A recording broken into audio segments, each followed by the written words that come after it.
Welcome to Vision One Media Artist Shoutout. My name is Ella Beth. I'm your host, and I have a very, very special guest here in the studio with me today.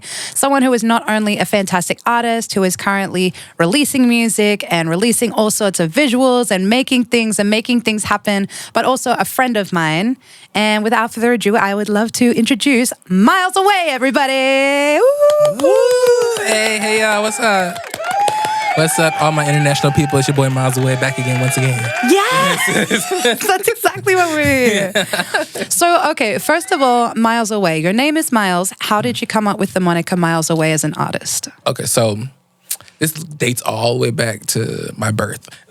Let me get the popcorn. Yeah. So, my name is Miles. It's spelled with a Y. I was named after the jazz player Miles Davis. I love that. Yeah. My mom's last name is Davis. So my dad and her came up with this moniker initially. So I was going to be Miles Davis, like actually my actual name. Yeah. But my dad wanted to be selfish, so I'm a Smith instead. So my name is Miles Smith. Okay.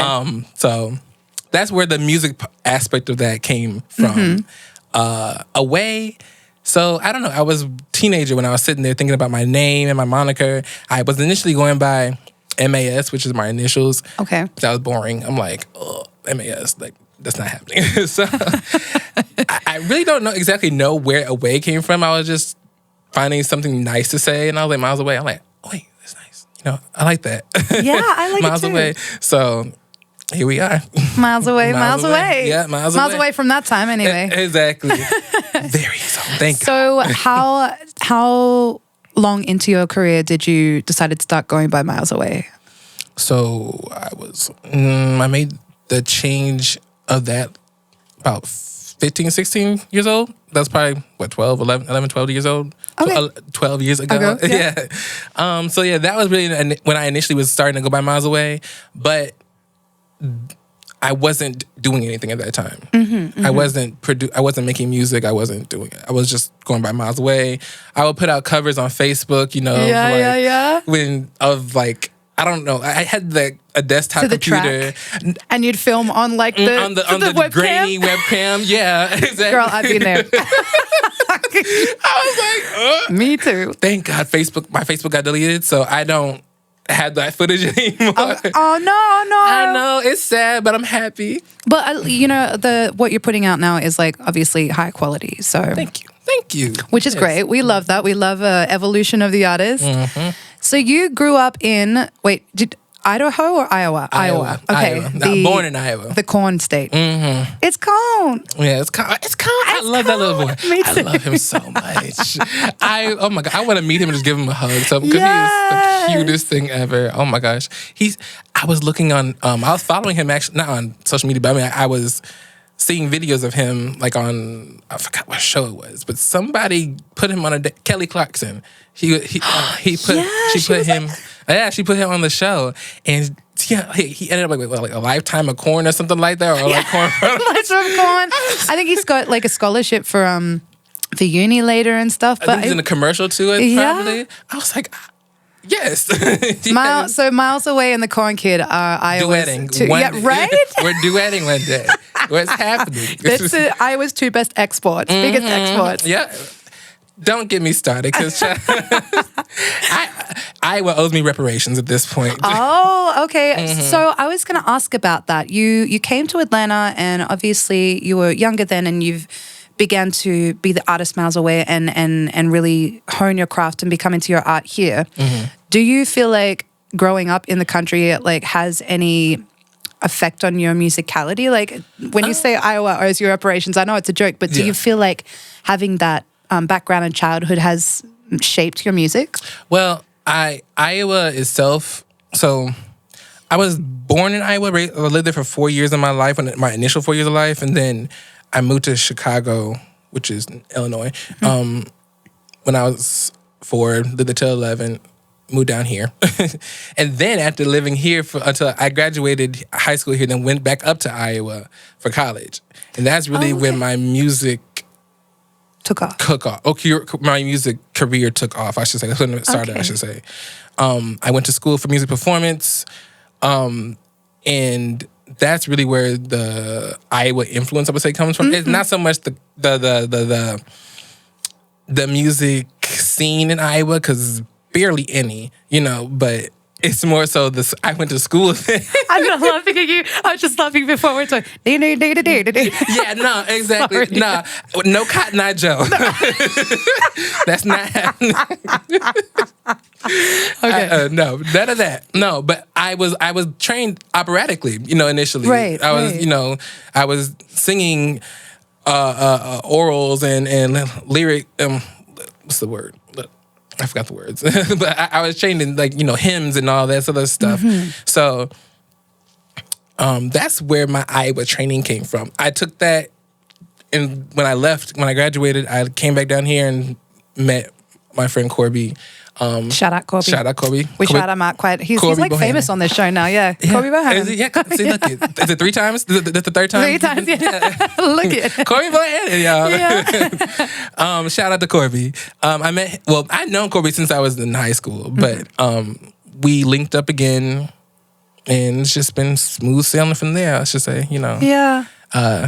But Iowa, as a genre describer for me, nah. Okay, it's not a genre describer. So, talking about that and your former operatic training, first of all, I am ridiculously jealous of your voice range. Like, every time you get up and I hear you sing, I'm Stop like, it. damn it, like. Stop it, because you can sing down boots. You can sing down boots. I can sing down boots, but your range, like the range is incredible to me. Thank you. How would you say that that training and being able to develop your voice in that particular way has had a play on your songwriting and your performance now? I'm so I'm so picky and so anal about how I go about my performances, because I don't, I've had people mention they like my range before, and I'm just like, thank you, and I appreciate all the compliments on that, but it's always just like, I don't feel like I hit. Sometimes I just like, when you don't feel like you hit them at the right time, or you don't hit that note correctly, and it's just like, I failed, But I mean, as the operatic training, it was nice. I really appreciated the training and the practice routines that I learned when I was in college. My vocal teachers back then, they were shocked by my range a little bit too, because they were just like, I was initially in the bass section, the baritone section of the choirs that I was singing. So, yeah. But they kept moving me, so because I couldn't sing as low as the bass. I can't get. I'm not able to get that low. But so they put me in tenor. So then they're like, wait, no, we don't want you. Sing with the altos. Yeah. I'm like, sing next to the altos at least, because so they had me switch in between. It was really uncomfortable either way though, because they didn't even know where to put me. And because of that, my parts changed all the time. And so I was really glad when I got to leave there. I was like, you know what? Y'all about to kill my voice. Yeah. But when we had our little solo recitals and all that, I would do a mixture of like classical music, but then I would throw like an R&B song in there. So this song called King by Tamar Braxton. Shout out Tamar, love her. This song called King. Yup. I love that song. It was probably the best performance I had, and I got to really express my vocal range. Then I started my chest voice, and then go to the rafters, and then come back down. And the other students that I was with, they really applauded that performance. So I kind of gained a lot of confidence and went from there, regarding that. Yeah, because one thing I love about your songwriting in particular, and the way that you perform your songs, and even like the phrasing and the notes that you choose when you're doing them, I love that, because it does highlight your range, but it also shows the work that you've put into it, because you're very intentional about the notes that you sing, and I think that's a sign of like someone that has not only been trained really well, but who has just really honed their craft. Thank you. So how would you describe your vocal style, and what give me 3 words to describe your vocal style, and what do you think is the Miles Away sound? Like, what has made your sound as an artist? 3 words to describe my vocal style. Okay, so I would say it's stylistic.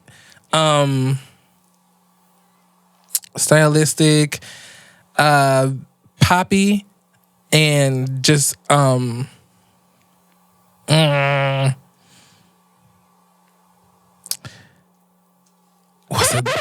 I know. I can't. I suck at on the spot things. So what I said poppy. I said stylistic, and just genre bending. We'll say that. We'll say genre bending. Okay. You know, I don't stick to one. I try not to stick to a certain genre, but it all stems back to R&B somehow.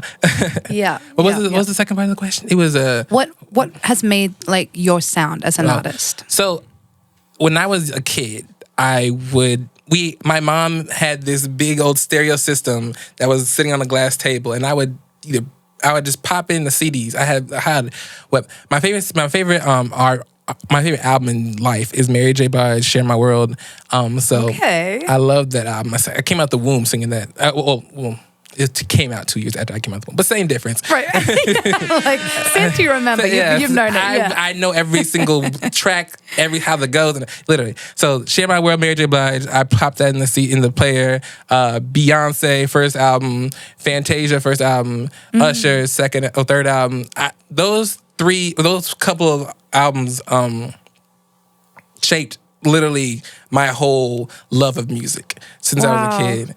So I would always try to, when I was those are the sounds that I would initially try to emulate, or those kind of people who I would try to emulate.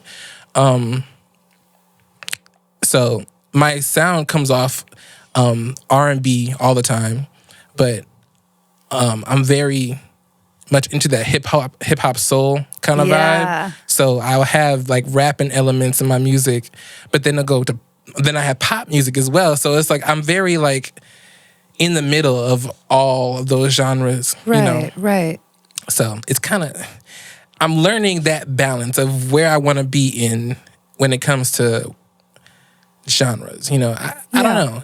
It's like I don't want to be defined to an R&B artist. I don't. Right. At all. You know, but R&B is my home. Yeah. That's where I feel comfortable at. Yeah. That's where when I do like my pop records that I have, I don't like to perform them all the time because they're cool, they're fun, I like it, but it's like they bore me. They're not what I want to define myself as. You know, something more.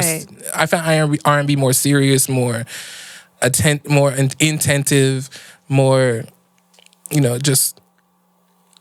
Here going with the words again. I feel that too. Like I think as an artist, like I think my voice, it just lends itself naturally to like jazz and soul.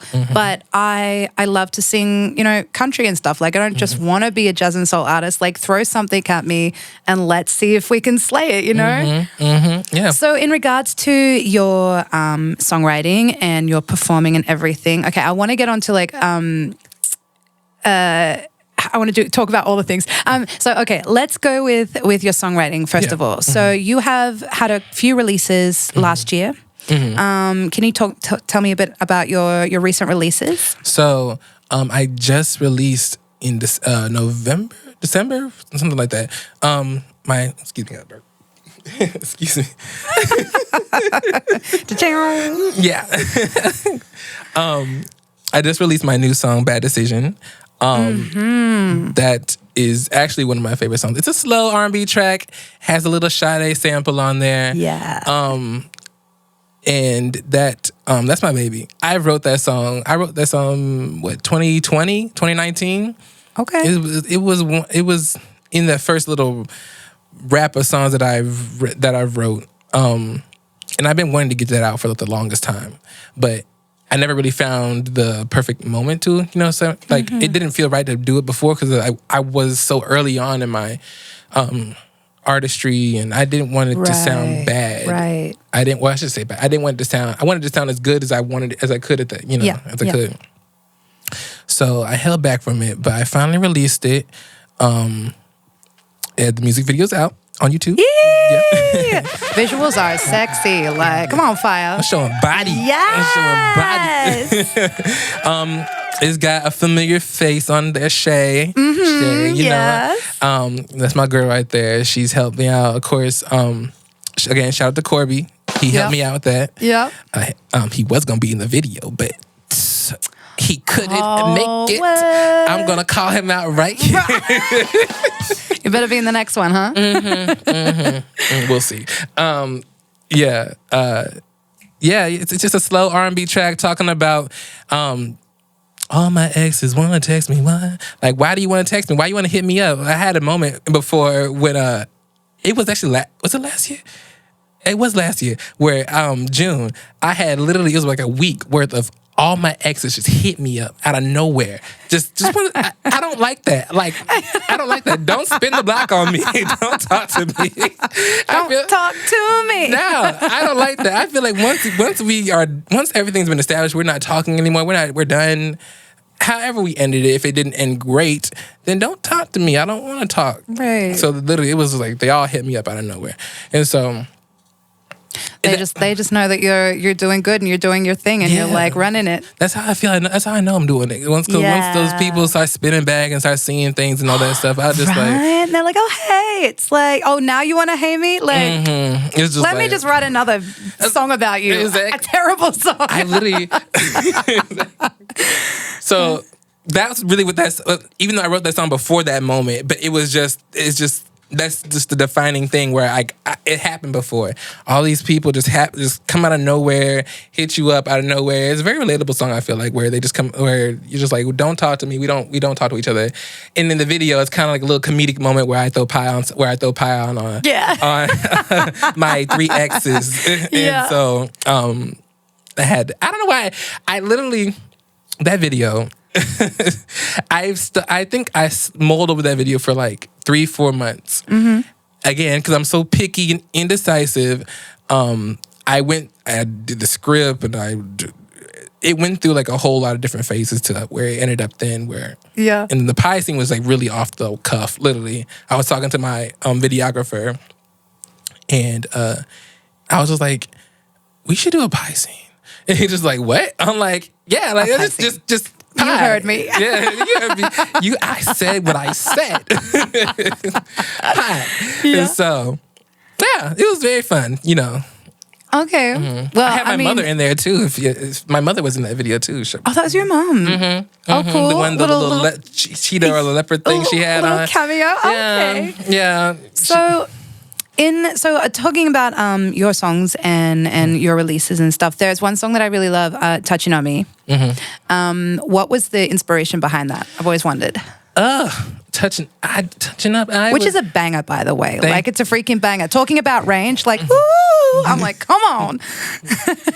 Touching up. I mean, that song. It's one of my pop songs. You know, it's not that I don't like it. I love all my songs, but I think I just performed it so much. I'm just like, you know, every single time I go up there on that thing on the open mic nights or whatever, they're like, perform that. I'm like, no, I got 11 other songs, but y'all want to hear Touching Up. I think that goes to show it's definitely a banger. Thank you for sure.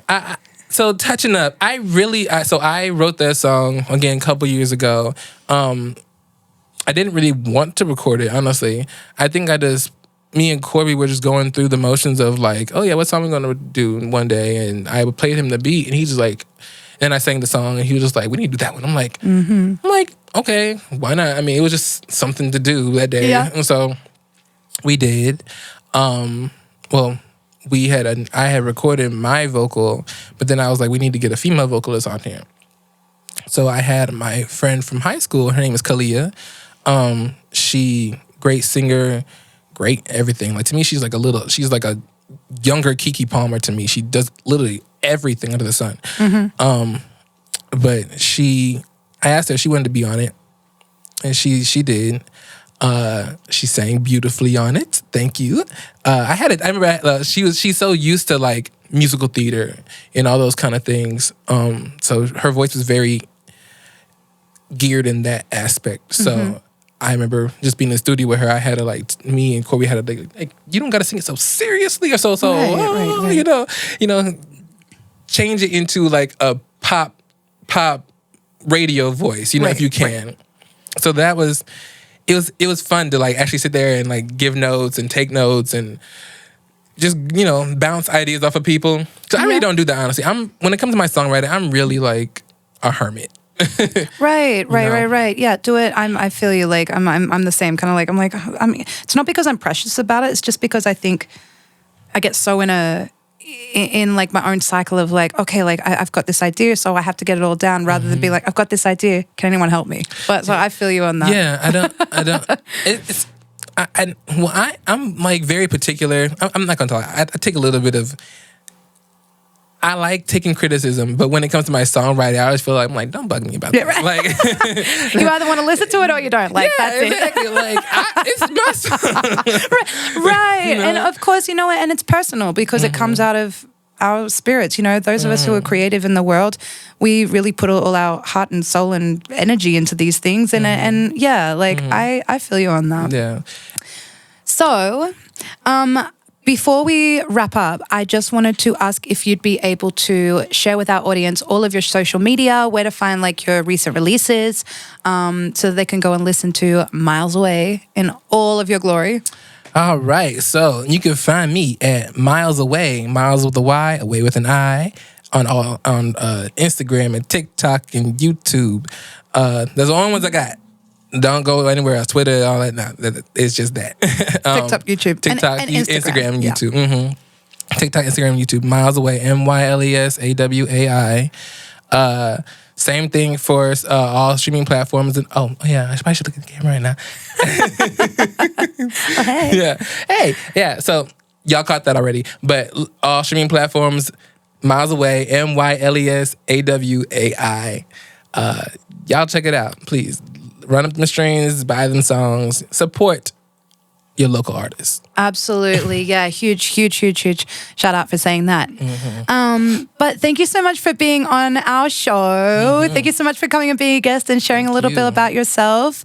So once again, you can follow Miles Away, Miles with a Y, Away with an I at the end, not I way, it's away with an I. Miles, MYLES, Away, AWAI. Yeah. On TikTok, Instagram, and YouTube. You've been a fantastic guest. And for anyone who's watching who thinks this is really interesting and fun and likes the concept and is an artist and wants to be supported as a local artist, we would love to have you come along on our show. So please let us know at Vision One ATL, Vision One Media. You can find us on Instagram. You can find us on YouTube. You can also contact me. I'm ellabeth.music on Instagram. If you're interested in coming and being an artist on this show, we would love to have you and talk about what we can do for you here at Vision One Media. So thank you so much again. Thank you. And we will be seeing you all in the next episode. Bye.